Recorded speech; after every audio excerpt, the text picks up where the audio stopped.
സ്നേഹമുള്ളവരെ, നമ്മൾ 50 നോമ്പിലേക്ക് പ്രവേശിച്ചിരിക്കുകയാണ്. സഭാപിതാക്കന്മാർ പറയുന്നത് നോമ്പുകാലം പുണ്യത്തിൻ്റെ പൂക്കാലം എന്നാണ് പറയുന്നത്.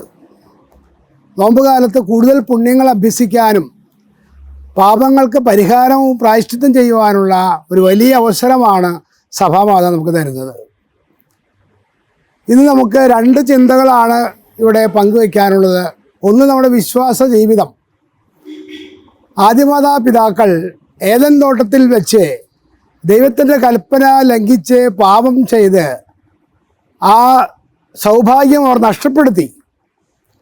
സ്വർഗരാജ്യം എന്നേക്കുമായി അവർക്ക് കൊട്ടിയടയ്ക്കപ്പെട്ടു.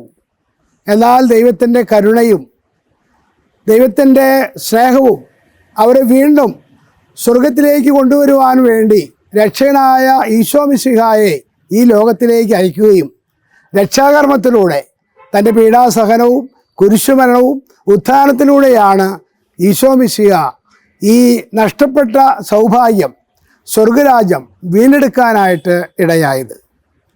ക്രൈസ്തവർ എന്ന നിലയിൽ ഈ നോമ്പുകാലത്ത് ഈ രക്ഷാകർമ്മത്തിൽ ഉള്ള യേശുവിൻ്റെ പീഡാസഹനങ്ങളെയും കുരിശുമരണത്തെയും ഉത്ഥാനത്തെയുമാണ് നമ്മൾ ധ്യാനിക്കുകയും ചിന്തിക്കുകയും പ്രാർത്ഥിക്കുകയും ചെയ്യുന്നത്. നമ്മുടെ വിശ്വാസ ജീവിതത്തിൽ കുറേ കൂടി ആഴപ്പെടേണ്ടതുണ്ട് എന്ന് സഭാമാത നമ്മെ ഓർമ്മപ്പെടുത്തുകയാണ്. നമുക്കറിയാം, വിശ്വാസികളുടെ പിതാവാണ് അബ്രാഹം. എങ്ങനെയാണ് വിശ്വാസികളുടെ പിതാവായി തീർന്നത്? തൻ്റെ ദൈവത്തിലുള്ള അടിയുറച്ച വിശ്വാസത്താലാണ് അബ്രാഹം നീതിമാനായ അല്ലെങ്കിൽ വിശ്വാസികളുടെ പിതാവായിട്ട് മാറിയത്. ആ വിശ്വാസത്താലാണ് നീതീകരിക്കപ്പെട്ടത്. അതുപോലെ ഓരോ ക്രൈസ്തവനും യേശുവിലുള്ള വിശ്വാസം ആഴപ്പെടുത്തിക്കൊണ്ട് കുറേ കൂടി മെച്ചപ്പെട്ട ജീവിതം നയിക്കുവാനായിട്ട് ഈ നോമ്പുകാലം അദ്ദേഹത്തെ സഹായിക്കേണ്ടിയിരിക്കുന്നു.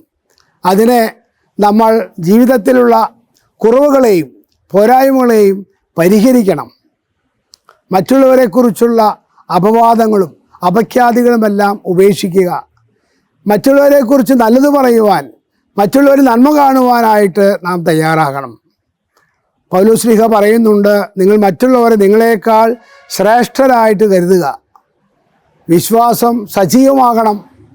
അത് യാക്കോബ് പറയുന്നുണ്ട്, പ്രവൃത്തിയില്ലാത്ത വിശ്വാസം നിർജീവമാണ്. അപ്പോൾ നമ്മുടെ വിശ്വാസം അനുസരിച്ച് മറ്റുള്ളവർക്ക് നന്മ ചെയ്തുകൊണ്ട്, മറ്റുള്ളവരെ സഹായിച്ചുകൊണ്ട്, പാവപ്പെട്ടവരിൽ നമ്മൾ കരുണ കാണുവാനും സഹതാപത്തോടുകൂടി അവരോട് കാരുണ്യത്തോടെ പെരുമാറുവാനും അങ്ങനെ അവരെയും ഉദ്ധരിക്കുവാനായിട്ട് നമ്മുടെ സമയവും ആരോഗ്യവും നമ്മുടെ ജീവിതവും പ്രയോജനപ്പെടുത്തുവാനായിട്ട് ഈശോ നമ്മെ ഉപദേശിക്കുകയാണ്. ഈ നോമ്പുകാലം കൂടുതൽ ഫലദായകമാകണമെങ്കിൽ നമ്മുടെ ജീവിതത്തിൽ അടിയന്തരമായി ചെയ്യേണ്ട പല കാര്യങ്ങളുണ്ട്. പ്രാർത്ഥനയും ഉപവാസവും ദാനധർമ്മവും പരിഹാരവും ഒക്കെ നമ്മൾ ചെയ്തുകൊണ്ടായിരിക്കണം നമ്മുടെ പാപത്തിനും മറ്റുള്ളവരുടെ പാപത്തിനും നമ്മൾ പരിഹാരം ചെയ്യേണ്ടത്.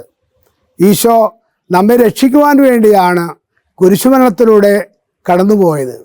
യേശുവിൻ്റെ കുരിശ് നമുക്ക് രക്ഷയാണ്. ആ രക്ഷയിലേക്ക് നമ്മളും കടന്നു വരണമെങ്കിൽ നമ്മുടെ ജീവിതത്തിലുണ്ടാകുന്ന കുരിശുകളെല്ലാം ഈശോയുടെ മനോഭാവത്തോടെ സ്വീകരിക്കുവാനും ആ കുരിശിനെ ആശ്രയിക്കുവാനും ജീവിതത്തിൽ കടന്നു വരുന്നതായ കുരിശുകളെല്ലാം സന്തോഷത്തോടെ സ്വീകരിച്ച് അതിലൂടെ കൂടുതൽ രക്ഷ പ്രാപിക്കുവാനായിട്ട് നമുക്കും തയ്യാറാകാം. പ്രിയപ്പെട്ടവരെ, ഈ വർഷം നമ്മുടെ കർത്താവിൻ്റെ ജൂബിലി വർഷമാണ്. പരിശുദ്ധ പിതാവ് മാർ ഫ്രാൻസിസ് മാർപ്പാപ്പ ഈ ജൂബിലി വർഷത്തിൽ പ്രത്യേകമായി പറയുന്നത് പ്രത്യാശയുടെ തീർത്ഥാടകരാകുക എന്നുള്ളൊരാശയമാണ് പങ്കുവച്ചിട്ടുള്ളത്. നമ്മളെല്ലാവരും പ്രത്യാശയുള്ളവരാകണം.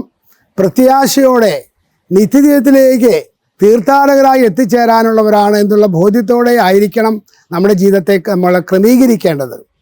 അതുകൊണ്ട് തന്നെ ഈ നോമ്പുകാലം അതിനേറെ സഹായകമാകട്ടെ. നമ്മളെല്ലാവരും ഒന്നിച്ചാണ് തീർത്ഥാടകരായി ദൈവത്തിൻ്റെ സ്നേഹത്തിലേക്ക്, ആ സ്നേഹഭവനത്തിലേക്ക് നമ്മൾ യാത്ര ചെയ്യേണ്ടത്.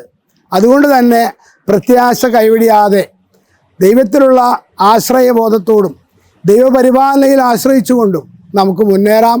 ഈ നോമ്പുകാലം അതിലേക്ക് നമ്മളെ സഹായിക്കട്ടെ. നമ്മുടെ വ്യക്തിപരമായ ജീവിതത്തിൽ കുറേയേറെ ആത്മീയമായ നന്മകളെ സ്വീകരിച്ചുകൊണ്ട് സുവിശേഷ മൂല്യങ്ങൾക്ക് അനുസൃതമായ ഒരു ജീവിതം കെട്ടിപ്പടുക്കുവാനായിട്ട് ഓരോരുത്തരും ആത്മാർത്ഥമായിട്ട് പരിശ്രമിക്കുക. അതിനു വേണ്ടതായ സാഹചര്യങ്ങളെ സൃഷ്ടിക്കുവാനും എല്ലാവരെയും ഒന്നിച്ച് ദൈവത്തിലേക്ക് എത്തിക്കുവാനായിട്ട് പ്രത്യാശയുടെ തീർത്ഥാടകരെ പോലെ നമ്മൾ ജീവിക്കുവാനായിട്ട് തയ്യാറാകണം. അതിനായി ദൈവം നമ്മെ ഓരോരുത്തരെയും സമർത്ഥമായി അനുഗ്രഹിക്കട്ടെ. ദൈവം ഈ നോമ്പുകാലം കൂടുതൽ ഫലദായമാക്കുവാനായിട്ട് നമ്മുടെ മേൽ കൂടുതൽ അനുഗ്രഹങ്ങൾ വർഷിക്കട്ടെ എന്ന് ആശംസിക്കുന്നു, പ്രാർത്ഥിക്കുന്നു. നന്ദി.